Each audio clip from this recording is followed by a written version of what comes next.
I'm M-Train, and my parents stole my future to pay for my brother's mistakes. Before I tell you about the morning, they woke up to a completely empty house and a reality heck that hit them harder than a fat train. Let me know where you're watching from in the comments. I have seen how far this story reaches. I stared at it. I refreshed the page. $12.43. I clicked on the transaction history. That morning at 9 a.m. there was a wire transfer. Withdrawal $40,000. Destination. External account ending in 8821. I knew that account number. It belonged to my father, Robert. My joint account, the one I had opened when I was 22 and helping them manage their bankruptcy. I had never taken my name off it, and I had never taken their names off mine because, well, they were my parents. I trusted them. That was the first rule of risk analysis I broke. Never leave a vulnerability exposed, even if it looks like family. Mason. Emily touched my arm. What's wrong? You've gone pale. There's a glitch. I lied. I pulled out my emergency credit card, the one with the high interest rate I never used, and paid the deposit. Let's get you home. I drove Emily to her apartment in silence. Couldn't tell her. Not yet. I had to verify the betrayal first. I had to see their faces. I drove to my parents' house. Well, the house they lived in. It was a nice 2-story place in a good suburb. I still had my old room there, the one I stayed in on weekends when I came over to fix their gutters or handle their taxes. I had bought almost everything inside those walls. When I walked in, they were in the living room. My dad, Robert, was sitting in the leather recliner I had bought him for Christmas last year. My mom, Linda, was on the sofa. And there, sitting on the floor playing a video game on the PS5 I had lent him, was Caleb. Caleb, my younger brother, 28 years old, and he had never held a job for longer than 6 months.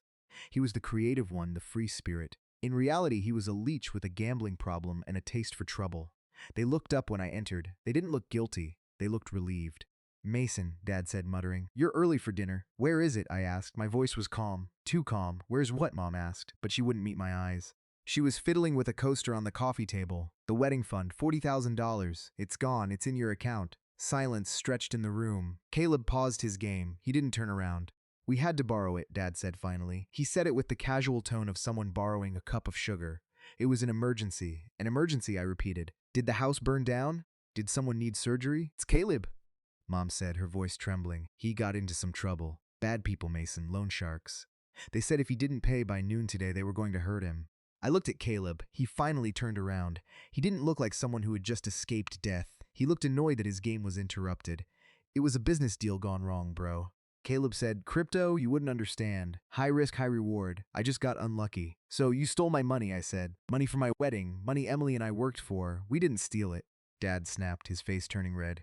We borrowed it. Your family. Family helps family. You have a good job. You're a damn analyst. You make more in a month than Caleb makes in a year.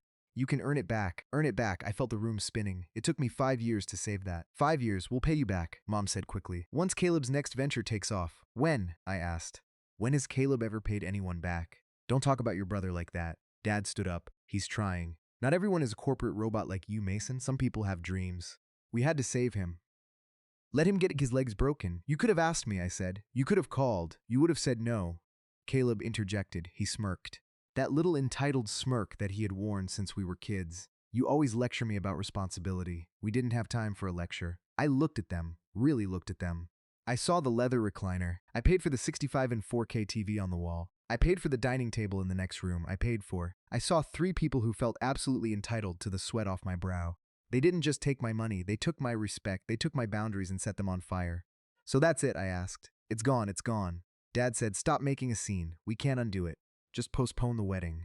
Emily is a sensible girl. She'll understand. Postpone the wedding. Just like that, something inside me snapped. But it wasn't a loud snap. It was a quiet metallic click. Like a vault door locking shut. I realized then that screaming wouldn't work. Crying wouldn't work. They didn't respect me. They respected my wallet. They respected the infrastructure I provided. Okay, I said. Dad blinked. Okay.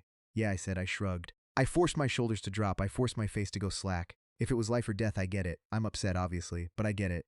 Mom let out a huge breath. Oh, thank God. I told you, Robert. I told you Mason would understand. He's a good boy. I'm tired, I said. I'm going to go to my room and lie down. I need to process this. Sure. Dad sat back down, instantly relaxing. Dinner is at 6. Mom's making meatloaf. I walked past Caleb. He didn't even look up. He had unpaused his game. Thanks, bro, he muttered. I owe you one. No, I whispered to myself as I walked down the hall. You don't owe me anything because I'm collecting today. I went into my room and closed the door. I locked it. I sat on the bed I bought, and pulled out my phone. I didn't call Emily. I called Elijah. Elijah wasn't just my best friend. He was a shark of a lawyer specializing in property law. Mason, Elijah answered on the second ring. You sound like you're at a funeral. I might be, I said. They took it, Eli. The whole wedding fund, the 40 grand. You're kidding. Gone. Wired to pay off Caleb's gambling debts or whatever lie they told me. I told you to cut that joint access years ago. Elijah sighed. What do you want to do, Sue? It's civil, but since your name was on the account. No lawsuits yet, I said. I want to execute the contingency plan, the house clause. There was a silence on the other end. Then I heard Elijah tap something on a keyboard. The owner's occupancy clause. Mason, that's nuclear. That's immediate eviction. If you do that, there's no going back. I know, I said. Prepare the paperwork. I want it served tomorrow. Done. Elijah said. Anything else? Yeah, call Carter. Tell him I need the trucks tonight, AM. Trucks, plural, plural. I said, I'm not just taking my name off the lease, Eli. I'm taking everything I ever paid for. I hung up. I lay back on the pillow. I could hear the sounds of the game Caleb was playing in the living room. Explosions, gunfire. He was having a blast. I looked around the room. I had renovated this whole house. I had insulated the walls. I had paid for the HVAC system. I was the invisible foundation that held their lives up, and they had just taken a sledgehammer to me. I checked my watch. 5:30 p.m. I had 9 hours until the movers arrived. I stood up and started packing my clothes quietly, methodically. They wanted me to be the good boy. They wanted me to be the safety net. They forgot that a safety net only works if the people falling actually appreciate that you're catching them. If they start cutting the ropes, eventually the net falls. And when this net fell, it was going to drag the whole house down with it. Dinner was surreal. We sat around the oak dining table. Solid wood imported, cost me $2,500 3 years ago, and ate meatloaf.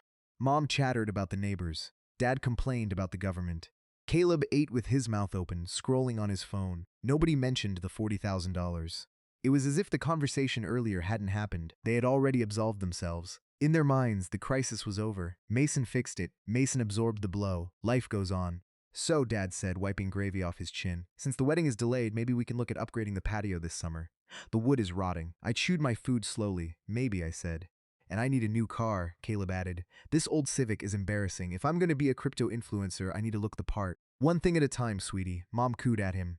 Let your brother recover first. I almost choked on my water. They were already spending my future earnings. I was nothing more than a resource to them. A walking ATM with feelings they could toggle on and off. I'm feeling sick, I said, standing up. I'm going to bed early. Do the dishes first, Caleb asked. I looked at him. No, I walked away. That was the first no. Felt small, but it was heavy. I spent the night awake. At 2:05 a.m., my phone buzzed. It was Carter. We are at the staging area down the street. Lights off. Carter ran a logistics and moving company. He owed me a favor from when I helped him restructure his business loans. He was discreet, fast, and didn't ask questions. I crept out of my room. The house was silent. Dad's snoring rumbled from the master bedroom upstairs.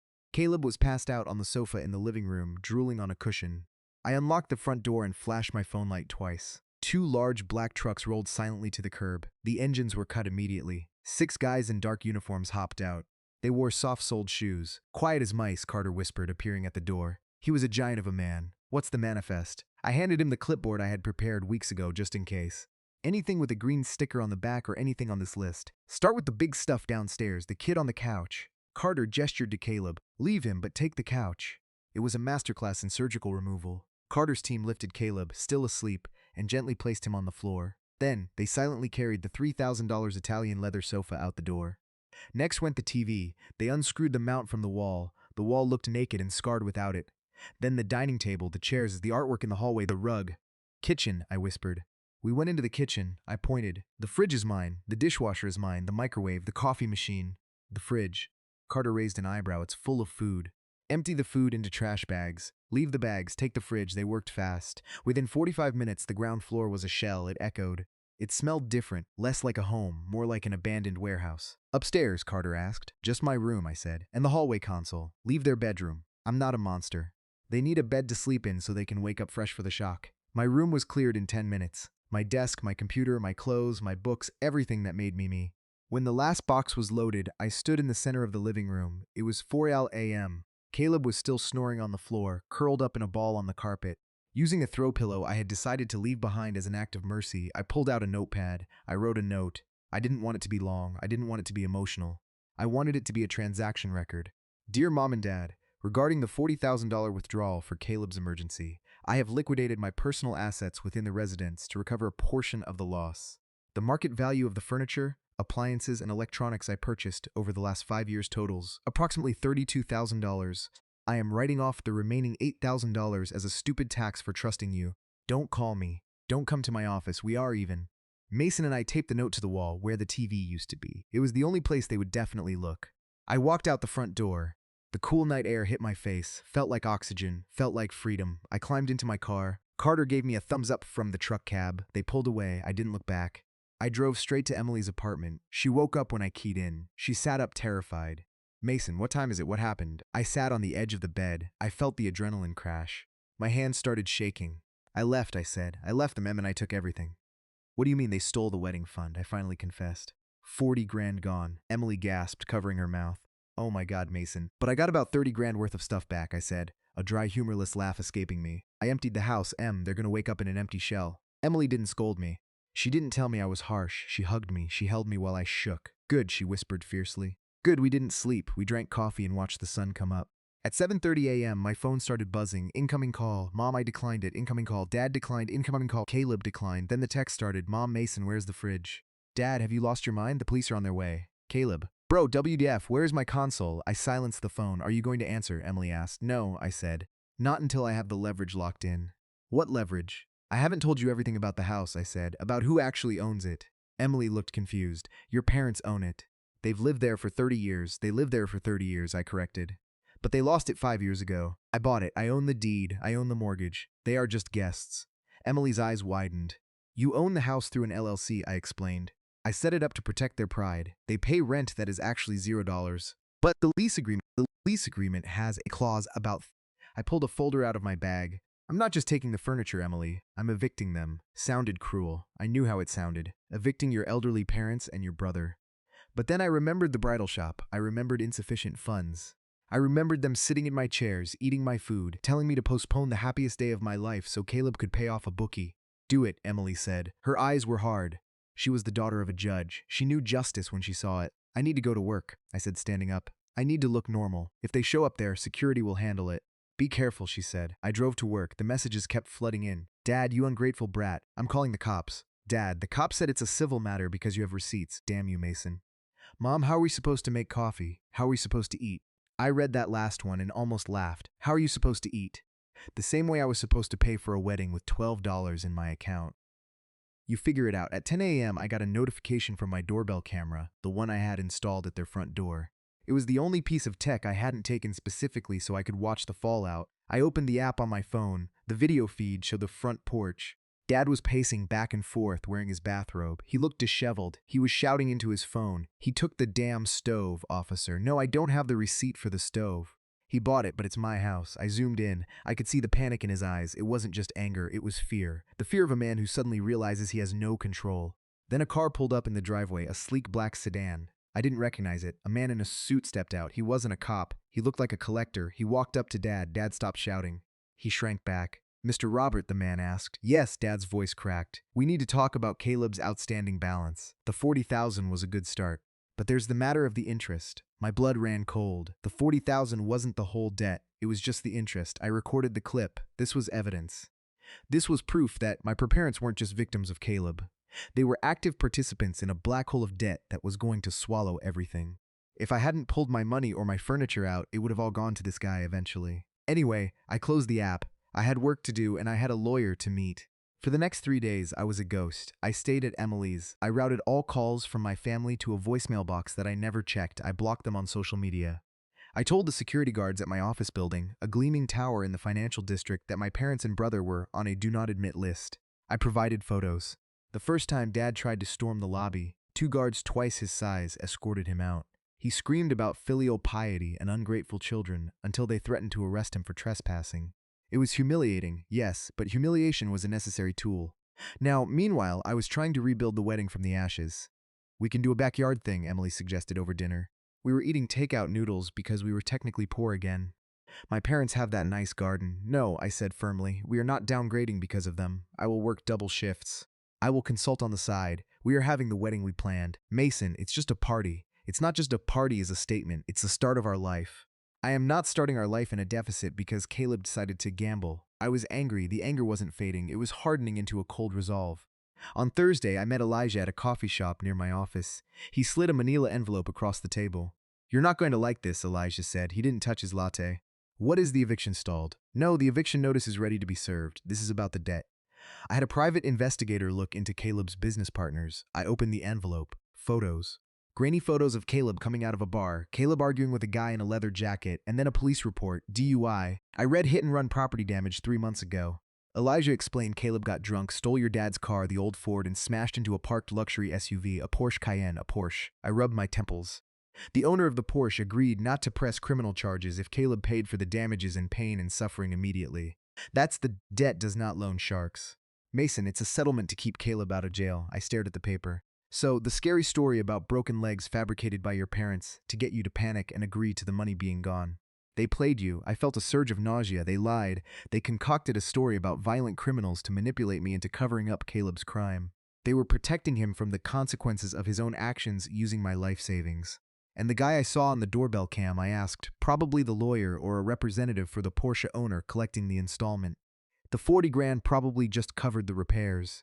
They likely still owe more for the hush money aspect. I slammed the folder shut. They chose a criminal over their honest son. They chose the path of least resistance. Elijah said, you were the bank. Caleb was the baby. Now about the house. Serve it. I said, Mason, are you sure? The L sounds. Yes, but they have squatters' rights arguments potentially. Could get ugly. Serve it, I repeated. But not yet. I want to serve it when it hurts the most, when they think they've won. When is that? The rehearsal dinner, I said. Next Friday. Elijah whistled low. That's cold. They crashed my financial life. I'm going to crash their false reality. The rest of the week was a blur of work.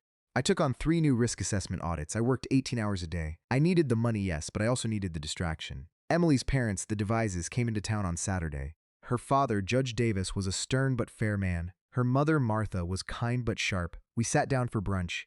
They knew the wedding fund was gone, but they didn't know the full details. We can chip in, Judge Davis said, cutting his steak. We have savings. No, I said immediately. Sir, I appreciate it, but this is my mess. I will fix it.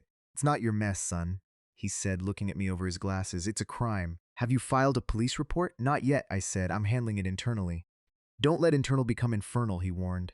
Family rot spreads if you don't cut it out. You didn't know how right he was. Sunday night, I got a text from Caleb. Caleb, hey bro, look, I'm sorry. Mom is crying all the time. Dad is selling his golf clubs to buy food. We have no TV. Sucks here to bring back the fridge. The food just goes bad in the cooler. I stared at the screen. No. I'm sorry. I stole your money. I'm sorry. I'm uncomfortable. I typed back, sell the PS5. Oh wait, you can't. It's mine. I blocked him again. Monday came. The notice to quit documents were drafted. Elijah had done a masterful job. The documents laid out the ownership structure of the house clearly. Owner MJR Holdings LLC. Tenant Robert and Linda Roberts, lease status at will. Violation. Theft of landlord's personal property valued at $40,000. Remedy. Immediate eviction. I held the papers in my hand. They felt heavy. This was the house I grew up in. I remembered playing catch in the yard. I remembered Christmas mornings, but then I remembered the feeling of being the backup plan. The feeling of being the utility bill payer. They didn't see me as a son. They saw me as utility. And utilities get cut off when you don't pay the bill. I called Elijah. Change of plans. Don't mail it. Bring it to the rehearsal dinner. I want to hand it to them personally. You think they'll show up? Oh, they'll show up. I said they need money. They'll come to the dinner to make a scene to guilt trip me in front of Emily's rich parents, hoping I'll cave and write them a check to save face. I know their playbook, and when they do, we burn the playbook. The week leading up to the rehearsal dinner felt like the calm before a hurricane. The air was thick with static. My parents had stopped trying to call me. That was suspicious. Silence from narcissists usually means they are plotting. I checked the doorbell camera periodically. They were selling things. I saw Dad selling the lawnmower, an old one I hadn't taken. I saw Mom selling some jewelry. They were desperate. Good. Desperation clarifies priorities. Tuesday, I got a call from my boss. Mr. Henderson, Mason, can you come to my office? I walked in. Henderson looked uncomfortable. He slid a letter across his desk. We received this via certified mail, he said. I picked it up. It was a letter from my father, handwritten to the management of Apex Analytics. I am writing to inform you that your employee, Mason Roberts, has abandoned his elderly parents in a time of crisis, stolen their household appliances, and left them in destitution. Is this the kind of moral character Apex represents? We demand you garnish his wages to repay the debt he owes his family. My face burned. I felt heat rising up my neck. They were trying to get me fired. They were trying to destroy my career because they couldn't control me anymore. Mr. Henderson, I began, my voice steady despite the rage shaking my hands. I can explain. You don't need to, Henderson said. He picked up the letter and dropped it in the shredder. I've seen your work, Mason. You're the most ethical man in this building. And I met your brother at the company picnic last year. I remember him trying to sell me NFT monkey pictures. He leaned forward. But Mason, if you need legal help, the company firm is at your disposal. Thank you, sir. I have it handled. Good, don't let them win. That letter was the final nail. If I had any lingering guilt, any small voice saying, "But they're your parents," it died in that office. Friday arrived, the rehearsal dinner. We had booked a private room at the Gilded Lily, an upscale steakhouse. It was intimate, just Emily's family, the bridesmaids and groomsmen, and us. I wore my best suit. I looked in the mirror. I looked tired but sharp. "Ready?" Emily asked. She looked beautiful in a cocktail dress. "Ready?" We arrived at the restaurant. The mood was festive. Judge Davis was telling jokes. Champagne was popping. For an hour, I almost forgot about the war. Then the doors swung open. They didn't just walk in. They made an entrance. Dad, Mom, and Caleb. They looked ragged. Mom wasn't wearing makeup. Dad's shirt was wrinkled. Caleb looked hungover. They had clearly dressed down to look like victims. "There he is," Caleb shouted, pointing a shaking finger at me. The rich boy eating steak while his family starves. The room went dead silent. Judge Davis put down his glass. "Mason," Dad boomed using his patriarch voice, "we need to talk now." "We are having a private dinner," I said, not standing up. "You weren't invited." "Invited?" Mom sobbed dramatically. "We are your parents. You stole our refrigerator. You stole our furniture. You left us to die." "I took back my property," I said calmly. "After you stole $40,000. It was a loan," Dad yelled. He walked up to the table. "I am your father. I command you to write us a check right now. We have bills. The mortgage is due." "The mortgage?" I smiled. It wasn't a nice smile. It was a shark smile. "The mortgage?" I asked. "You're worried about the mortgage?" "Yes, the bank will take the house," Dad shouted. "And it will be your fault." I stood up. Then I picked up the manila envelope Elijah had placed on the table next to me. "Actually," I said, projecting my voice so the whole room could hear, "the bank won't take the house because the bank doesn't own the mortgage." "What?" Dad frowned. "I do," I said. I opened the envelope. "I pulled out the deed 5 years ago when you filed for Chapter 11 bankruptcy. The bank foreclosed on you, remember?" Dad went pale. "I fixed that." "No, you didn't. I fixed it. I created MJR Holdings LLC. I bought the house from the bank for cash. I let you stay there. I told you I refinanced it for you, but I didn't refinance it in your name. I bought it is my house. It has been my house for 5 years. Gasps rippled through the room. Emily's mom whispered, "Oh my, you own it," Mom stammered. "Yes, and you are tenants. Tenants on a zero lease. A lease that has a specific clause about criminal activity and theft against the landlord." I pulled out the second document, the notice to quit. "Since you stole $40,000 from the landlord me, you are in breach of contract." I walked around the table. I shoved the papers into Caleb's chest. He grabbed them instinctively. "This is an eviction notice." I said, "You have 24 hours to vacate the premises. If you are not out by 6 p.m. tomorrow, the sheriff will remove you. You can't do this," Dad sputtered. "We're family." "No," I said coldly. "I'm the landlord. You're the bad tenants. Get out of my restaurant." The silence following my declaration was absolute. You could hear the hum of the wine fridge in the corner. My father looked at the papers in Caleb's hand, then back at me. His face cycled through colors, red, purple, then a ghostly white. The narrative he had built for 30 years, that he was the king of his castle, had just crumbled. He was a squatcher in his son's empire. "You're lying," Caleb spat. He threw the papers on the floor. "He's bluffing. He just wants to humiliate us." Caleb lunged forward. He grabbed a wine bottle from the table. "Give us the money, Mason. I know you have it." Judge Davis stood up. He was 60, but he moved with the authority of a man who sent people to prison for a living. "Son, put the bottle down." "Shut up, old man." Caleb swung the bottle. It didn't hit anyone, but it smashed against the edge of the table, spraying red wine over Emily's dress. Emily screamed. That was it. The last restraint inside me broke. I didn't punch him. I didn't tackle him. I reached into my pocket and pulled out a small remote control. "Elijah," I said, "run the tape, Elijah." Sitting at the end of the table, connected his laptop to the restaurant's large presentation screen, usually used for corporate slideshows. The screen flickered to life. The image was crisp. Night vision. It was the living room of my house 3 weeks ago. On screen, Mom, Dad, and Caleb were sitting around the kitchen table. Audio plays from the speakers. "Dad, we can't tell him about the Porsche. He'll kill us." "Caleb, just take the money from the joint account, the wedding fund. It's sitting there." "Mom, that's for his wedding." "Caleb, Emily will be devastated." "Caleb, screw Emily. She's a stuck-up anyway." "Mason is a pushover. He won't do anything. He never does. Just tell him it was loan sharks. Make him feel like a hero saving his little brother." "Dad, you're right. He's soft. We'll take the money. If he complains, we'll guilt him. Tell him family comes first." "Caleb, exactly. He's our bank. That's all he is." The video ended. The screen went black. In the restaurant, nobody moved. The waitstaff had stopped serving. Emily was wiping wine off her dress, staring at the screen in horror. I looked at my parents. Mom had her hands over her mouth. Dad looked like he was having a stroke. "Soft," I repeated. "Pushover. A bank." I walked up to Caleb. He was trembling. The bottle fell from his hand and shattered on the floor. "I'm not soft, Caleb," I said, my voice low and dangerous. "I'm patient. There's a difference. Mason, please, Mom. We didn't mean it." "We were desperate. Desperate people ask for help." I said, "Thieves steal and liars manipulate." I turned to Judge Davis. "Sir, I apologize for the disruption. Is this sufficient evidence for a restraining order?" More than sufficient, the judge said, his voice like granite, and for criminal theft charges. I'll make the call myself. No, Dad yelled. You can't arrest us. We raised you and now I'm raising you. I said, I'm raising the standard. You are leaving now. Security guards from the restaurant finally arrived. They didn't need to use force. My former family was broken. They shuffled out, heads down, surrounded by the whispers of the room. Caleb paused at the door. He looked back at me. There was no smirk this time, only fear. Where are we supposed to go? He asked. I don't know, I said. Why don't you ask the crypto market? When the doors closed, Emily grabbed my hand.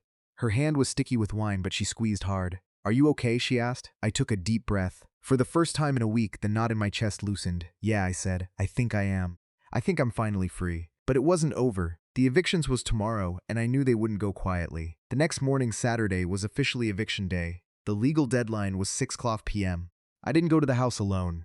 I brought backup. Elijah was there as my legal counsel. Carter brought two of his biggest guys not to move furniture this time, but to ensure safety. And at Judge Davis's suggestion, a sheriff's deputy was parked across the street. I pulled up to the curb at 5 p.m. The house looked sad. The lawn was overgrown. I used to mow it every Saturday. The blinds were drawn. I walked up the driveway. I had keys, obviously. It was my house, but I knocked. No answer. I unlocked the door and pushed it open. The smell hit me first. Stale air. Fear. Hello, I called out. Dad appeared in the hallway. He was wearing the same clothes as the night before. He looked 10 years older. You came, he said. I told you I would. You have 1 hour. We're not leaving, Mason, Dad said, trying to summon some bravado. This is my home. I built this family here. You lost this home, I said. You broke this family here. I stepped inside. The living room was still empty from my raid earlier in the week, but now boxes were scattered everywhere. They had started packing, but then stopped. Mom came out of the kitchen. She looked frail. Mason, please, where will we go? We have no money. You took the $40,000 back in furniture. I took $30,000 back, I corrected. You still owe me 10+ legal fees. We can't be homeless, she cried. You won't be homeless, I said. I know for a fact that Aunt Sarah in Ohio offered to take you in years ago. You just didn't want to leave the suburbs. Ohio? Dad spat. I'm not moving to Ohio. Then find a motel. You have 1 hour. I signaled to Carter. He stepped onto the porch. Who are they? Dad asked. Movers, I said. Whatever isn't in your car by 6 p.m. goes on the curb. Is it going to rain tonight, Dad? I suggest you pack faster. That broke them. The reality of the physical force, the sheriff across the street, the cold detachment in my eyes. They realized the emotional blackmail ammunition was gone. The gun was empty. They started scrambling. It was pathetic to watch. Mom throwing clothes into garbage bags. Dad trying to carry his golf clubs, the ones he tried to sell but couldn't. Where is Caleb? I asked. In his room, Mom sniffled. He won't come out. I walked up the stairs. I walked to the door that used to be mine, then became Caleb's. When I moved out, I kicked the door open. Caleb was sitting on the floor. He was holding a lighter and a pile of papers. My old yearbooks, my certificates. If I can't have the house, he muttered. You can't have your memories, he flicked the lighter. I moved faster than I thought possible. I crossed the room and kicked the lighter out of his hand. It skittered across the floor. Get up, I snarled. Get out, you ruined my life, Caleb screamed. He stood up and swung at me, a clumsy, desperate haymaker. I dodged it easily. I grabbed his collar and slammed him against the wall. Not hard enough to injure, but hard enough to rattle his teeth. You ruined your own life, Caleb. I just stopped paying for the damage. I dragged him into the hallway. He stumbled down the stairs. By 5:55 p.m., their old sedan was packed to the bursting point. The trunk was tied shut with bungee cords. I stood on the porch and watched. Mom was crying in the passenger seat. Dad was in the driver's seat, staring straight ahead, refusing to look at me. Caleb was squeezed in the back, looking small. Dad started the engine, sputtered, then caught.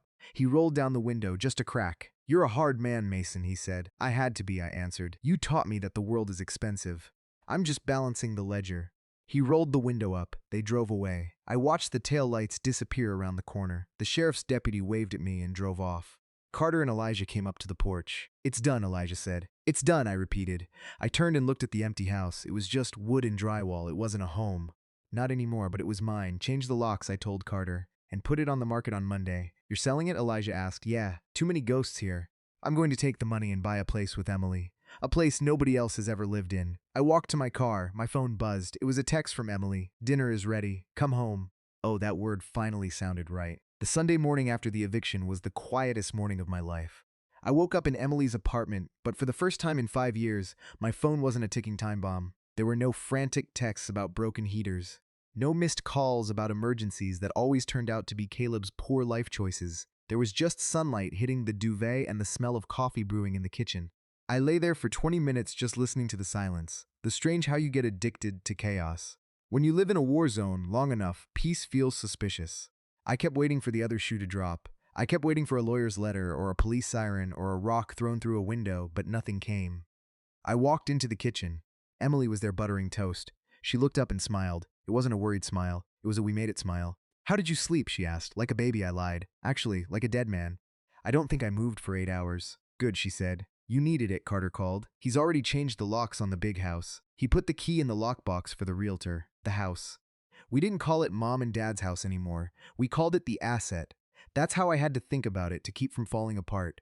It wasn't the place where I learned to ride a bike or where I had my first kiss. It was an asset that had become a liability. And like any good risk analyst, I was liquidating it. Monday morning, I met with the realtor, a sharp woman named Mrs. Gable. She walked through the empty rooms, her heels clicking on the hardwood floors. It's very empty, she noted, looking at the spots where the furniture used to be. Staging helps, you know. No staging, I said firmly. I want it sold as is. Price it to move. I want it gone in 30 days. The market is hot, Mason. But are you sure? You could get 10% more if we painted and fixed the landscaping. I don't care about the 10%. I told her I care about the 0% chance of me ever walking through that front door again. Sell it. She listed it on Tuesday. By Thursday, we had a bidding war.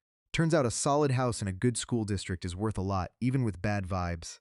I accepted an offer that was $20,000 over the asking price.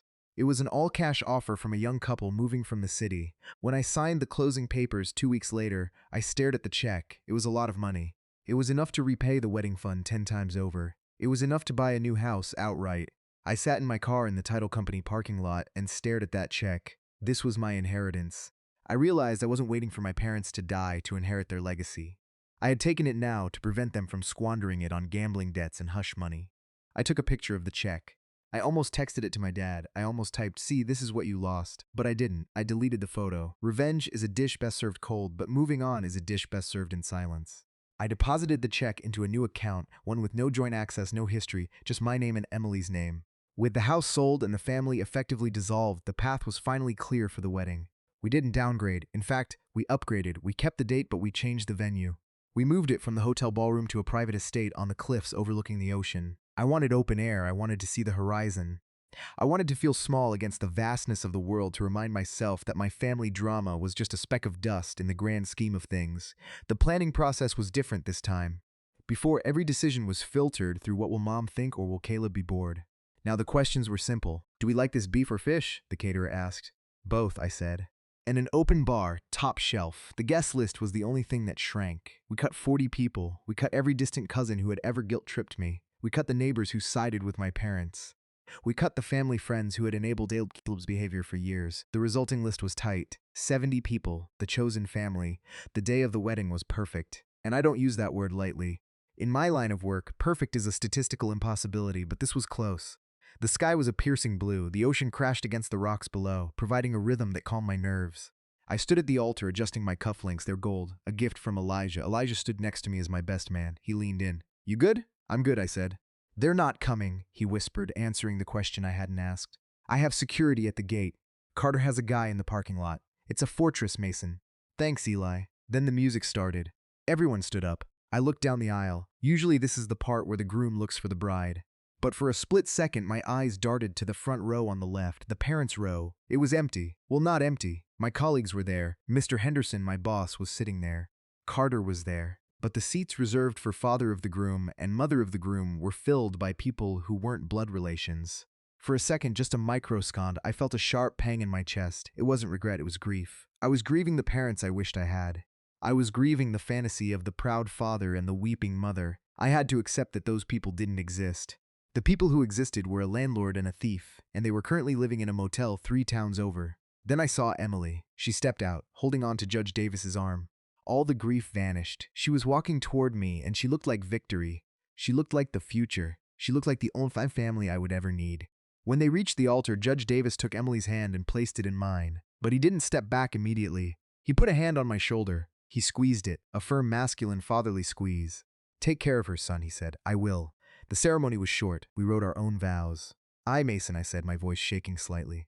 Promise to build a home with you that is safe. I promise that our resources will always be for us. I promise that I will never light myself on fire to keep someone else warm unless that someone is you or our children. I promise that loyalty is earned, not inherited. And I promise that from this day forward you are my primary obligation. People cried. They thought it was poetic. Emily knew it was a declaration of independence. The reception was a blur of joy. We danced, we ate steak, we drank expensive champagne. At one point around 1000 p.m., I stepped away from the dance floor to get some air. I walked to the edge of the terrace and looked out at the dark ocean. My phone buzzed in my pocket. I had unblocked them for the day just in case of a genuine medical emergency. Old habits die hard. It was a text from a number I didn't recognize, but I knew the voice immediately. Caleb, nice photos on Instagram. Hope you're happy. Dad's blood pressure is up again. Thanks for that. I stared at the screen. The audacity. Even in exile, they tried to send little missiles of guilt. I didn't get angry. I didn't feel the urge to explain or defend myself. I just felt bored. It was such a boring, predictable tactic. I hit delete. Then I blocked the number. Hey. A soft voice came from behind me. It was Emily. She wrapped her arms around my waist. Hiding. Just checking the perimeter, I joked. The perimeter is secure, she said. Come dance with your wife, my wife. We flew to Italy for the honeymoon. 2 weeks, no phones, no emails. We ate pasta, drank wine, and walked through ancient ruins. It was during a walk in Pompeii that the realization truly hit me. We were looking at the plaster casts of the victims, frozen in time, trapped by the ash. They didn't know it was coming, Emily whispered. 1 minute they were cooking dinner.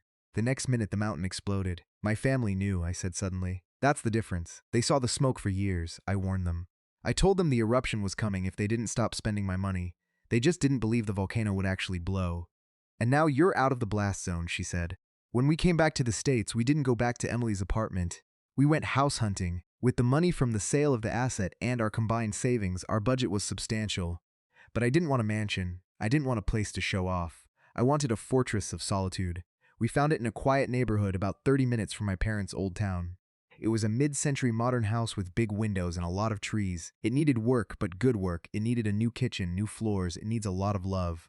The realtor said, I have a lot of love to give, I said, now that I'm not wasting it. Buying that house felt different. When I bought my parents' house, I felt a heavy burden of duty. I felt like I was buying their approval. Buying this house felt like planting a flag. We signed the papers, we moved in. The first night in our new home, we sat on the floor of the empty living room eating pizza. We need furniture, Emily said, looking around. I know a guy, I laughed. I hear he has a warehouse full of slightly used high-end furniture that he repossessed from some bad tenants. We laughed. It was a dark joke, but we could laugh about it now. Seriously though, I said, let's buy new stuff. I don't want the old couch. It has Caleb's bad jugu on it. Let's sell the repossession stash and start fresh. Agreed. Life settled into a rhythm. I worked, Emily worked, we cooked dinner, we had friends over, normal, boring, beautiful life. But the most shocking change wasn't the house, it was my bank account. For years I made a high salary, but I always felt broke. There was always a loan for Dad, a bailout for Caleb, a gift for Mom. Now 3 months post-eviction I checked my balance. It was growing rapidly. Without the Caleb tax and the Robert subsidy, my wealth was compounding. I showed Emily the spreadsheet one night. Look at this, I said, pointing to the curve. We can retire 5 years early if we keep this up. We can start a college fund for kids we don't even have yet. It's amazing what happens when you plug the leak. She said it wasn't a leak. It was a hemorrhage. I was finally building something that would last. But I knew the story wasn't completely over. Physics says that for every action there is a reaction. And biology says that a parasite, when detached from its host, gets desperate. I kept waiting for them to show up at my door, but they didn't. They couldn't. The restraining order was a powerful thing. And Judge Davis had made sure the local police knew exactly who Caleb was. Instead, silence until 6 months later. 6 months, that's how long it takes for a human life to completely reconfigure itself. In 6 months, the cells in your liver regenerate. In 6 months, you can train for a marathon. And in 6 months, you can turn a tragedy into a triumph. It was a Tuesday again. Always Tuesdays. I was at the grocery store. Not the one near my old house, but one closer to my office. I was picking up ingredients for dinner. Emily was craving lasagna. I turned the corner into the produce aisle and I froze. There, standing by the entrance, wearing a gray uniform that was slightly too big for him, was my father. He wasn't shopping, he was working. He was standing guard near the carts, checking receipts as people left. He looked thinner. His hair was whiter. The arrogance that used to radiate off him like heat waves was gone. He looked tired. He looked like an old man trying to stand straight on bad knees. I pulled my cart back behind a display of apples. My heart hammered against my ribs. I watched him. I saw a customer, a young woman in a rush, shove a receipt at him without making eye contact. He took it, checked it, and mumbled, "Have a nice day." She didn't answer. She just walked out. My father, the man who sat at the head of the table and demanded tribute. The man who told me I was lucky to be his son. The man who stole $40,000 from me without blinking. He was now checking receipts for minimum wage. I felt a wave of emotion wash over me, but it wasn't anger anymore. And it wasn't satisfaction either. I thought I would feel triumphant seeing him brought low. I thought I would want to walk up to him, flash my Platinum card, and laugh, but I didn't. I just felt pity, deep, profound pity. He had had everything. Paid off house, a beautiful son, a comfortable retirement, and he threw it all away to protect the ego of a gambling addict. I watched him for another minute. I saw him rub his lower back. I saw him check his cheap watch. I could have walked up to him. I could have said hello. I could have handed him a $20 bill, but I didn't because if I walked up to him, I would open the door again. If I showed him an inch of sympathy, he would take a mile of my peace. He would see me not as a son, but as a lifeline. He would ask for rent money. He would tell me Caleb is really trying this time. I turned my cart around. I walked to the other end of the store and used the self-checkout. I left through the side exit so he wouldn't see me. I drove home in silence. When I walked in, Emily was on the sofa holding a piece of paper. She looked pale. "What's wrong?" I asked, dropping the bags. "Is it your parents?" "No," she said. She held up the paper. It wasn't a letter. It was a medical result. "I went to the doctor today," she said. "Mason, we're having a baby." The world stopped spinning. The image of my father in the grocery store vanished, replaced by the image of a tiny, unseen life in the room with us. I dropped to my knees in front of her. "Are you serious?" "Yes, 8 weeks." I buried my face in her lap. I cried. I'm not ashamed to admit it. I cried because I was happy, yes, but I also cried because I was terrified. "I don't know how to be a father," I whispered. "Look at my role model. Look at what I come from." Emily ran her fingers through my hair. "You know exactly how to be a father, Mason. You just look at what Robert did and you do the exact opposite." We sat there for a long time, and in that quiet moment, I made a vow to this unborn child. "I will never treat you like a bank account. I will never make you pay for my mistakes. I will never sacrifice you to save myself." A week later, a letter arrived at my office. It had no return address, but I recognized the handwriting. It was shaky, jagged. I sat at my desk and stared at it for an hour before opening it. It was from Dad. "Mason, I know you probably won't read this. I know you blocked our numbers. I'm writing this on my break at work. Yes, I'm working at the supermarket. We are living in a small apartment on 4th Street. It has roaches, but it's a roof. Your mother is cleaning houses part-time. It's hard on her arthritis, but we have to eat. Caleb is gone. He took the car and left 2 months ago. He said he was going to Vegas to win it all back. We haven't heard from him since. The police came looking for him about the Porsche thing, but he was already gone. We don't know if he's dead or alive. I'm not writing to ask for money. I know that well is dry. I'm writing because I miss my son, not the banker, the son. I realize something standing at the door greeting people who ignore me. I realize that respect isn't something you demand. It's something you earn, and I lost yours.